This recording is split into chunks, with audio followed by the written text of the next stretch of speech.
Nah, video kali ini saya ingin menyampaikan kepada Anda video tentang pengaturan strategi yang dilakukan oleh seorang Habib, dan suaranya pasti Anda sudah mengetahuinya siapa pemilik dari suara ini. Mari kita dengarkan bersama-sama apa saja yang mereka rencanakan, dan ini sudah betul-betul sangat berbahaya. Maka dari itu saya harap Anda semuanya bisa menyimpan video ini apabila sewaktu-waktu video ini bisa dihapus oleh mereka, dan tujuan mereka adalah untuk menghancurkan negara kesatuan Republik Indonesia.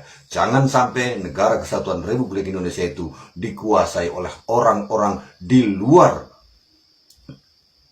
Jangan sampai negara ini jatuh ke tangan mereka semuanya. Nah, sahabat Iqbal Waha, mari kita dengarkan bersama-sama apa yang mereka rencanakan dan pahami suara ini adalah suara Rizik Syihab. Dan ini dia adalah, maka itu fundamentalis dan tradisionalis tidak boleh bersentuhan, harus dijauhkan, bahkan harus diadu domba. Nah, ini yang terjadi di Indonesia saat ini. Bagaimana supaya dua kelompok ini diadu domba? Nah, kenapa ini yang harus diadu domba? Karena kelompok fundamentalis dan tradisionalis ini yang pengikutnya paling banyak. Kalau yang namanya modernis, kelompoknya tidak seberapa. Modernis dalam pengertian rent corporation, apalagi liberalis, mereka nggak seberapa. Mereka punya basis massa. Kita bicara basis massa akar rumput. Nah, yang memiliki basis massa akar rumput yang sangat kuat hanya kelompok fundamentalis dan kelompok tradisionalis. Maka itu kalau ini bersatu, ini akan menjadi satu kekuatan umat Islam yang maha dahsyat, yang bisa merontokkan kekuatan mereka, sehingga mereka akan melakukan berbagai macam upaya bagaimana dua kekuatan ini untuk tidak bersatu. Nah, itulah sebabnya aksi 212 di mata mereka ini merupakan persatuan antara fundamentalis dan tradisionalis dalam negara. Yang kedua, jangan pernah berikan ruang kepada kelompok fundamentalis di media-media resmi mainstream tingkat nasional.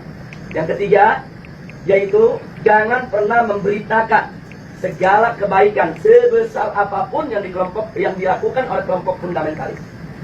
Yang berikutnya, setiap kesalahan sekecil apapun yang dilakukan oleh kelompok fundamentalis harus diviralkan, harus disebarluaskan, dan harus diulang-ulang supaya itu melekat di hati masyarakat bahwa mereka adalah orang-orang yang tidak layak sudah merencanakan sesuatu kita punya negeri atau di negeri Islam.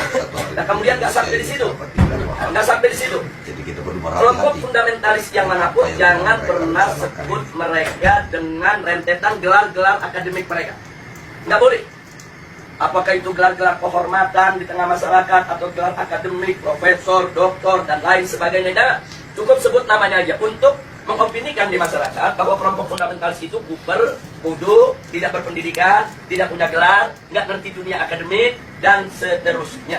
Jadi cukup sebut nama mereka, tidak perlu diberikan embel-embel yang lainnya. Nah, kemudian nggak sampai di situ. Jadi masih banyak lagi yang mereka lakukan. Apa yang kita alami saat ini di kita punya negeri. Nah, bagaimana para habaib, para ulama kita, bagaimana tokoh-tokoh kita di Majelis Ulama Indonesia, yaitu mereka kecilkan, mereka lecehkan, mereka hina-hina, bahkan mereka mencoba mencari kesalahan-kesalahan, bahkan kalau nggak ada kesalahan, buatlah fitnah-fitnah yang bisa diterima oleh masyarakat tentang mereka. Dan ini akan mereka lakukan terus. Jadi artinya bagaimana cara menghabisi kelompok fundamentalis? Satu, kerdilkan mereka. Dua, jauhkan mereka dari masyarakat. Kemudian ketiga, yaitu didik daripada para tokohnya. Kalau bisa dirangkul, kalau nggak bisa dirangkul, dipukul. Bisa dipeluk, nggak bisa dipeluk, digebuk. Nah, jadi ini yang mereka lakukan. Nah, baik, sekarang yang kedua. Lalu bagaimana dengan kelompok modernis? Kelompok modernis bagi mereka, yaitu statusnya aman. Bagi mereka statusnya aman. Nah, aman, statusnya aman, sehingga perlu diberikan ruang. Diberikan ruang publik, diberikan ruang media, diberikan ruang dalam sistem pemerintahan, perlu didengar suaranya. Dan kalau ada dari mereka yaitu punya kesalahan, tutup itu kesalahan, jangan diviralkan. Kalau mereka melakukan kebaikan, sekecil apapun kebaikan, maka itu harus diviralkan dan harus disebarluaskan. Dan penyebutan nama mereka harus lengkap dengan segala macam rentetan gelarnya, gelar kehormatannya, dan seterusnya, dan seterusnya.